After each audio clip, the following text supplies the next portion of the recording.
بندی آسان از همه، ره باز کردن مشکل است، هر کار را به پیشکار آغاز کردن مشکل است.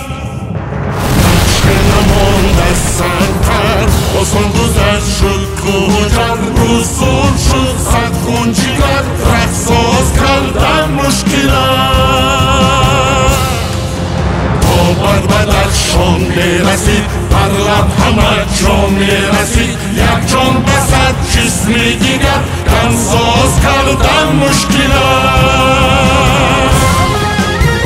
محنت و مقصد و مرامی که ما داریم ما تنها برای خود نمیکنیم.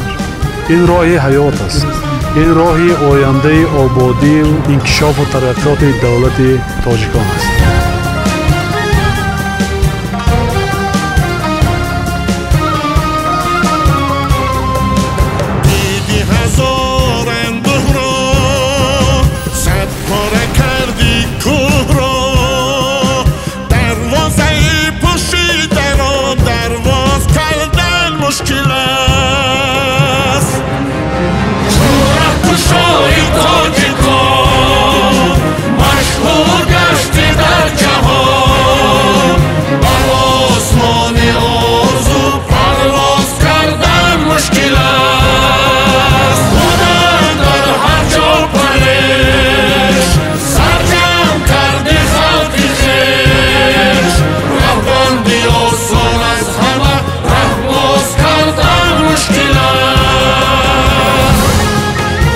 این راه برای تاجیکستان شاهراه وحدت و دوستی مردمی بدخشان و ختلان و تمام ساکنان تاجیکستان بوده و پیشرفتی با سرعت اقتصادیات مملکت مساعدت خواهد کرد.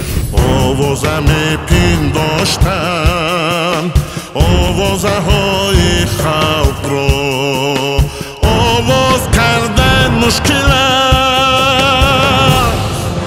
نقشه نماند از سرپر آسان گذشت شد کجا، رسول شد صد خون جگر، ره ساز کردن مشکل است.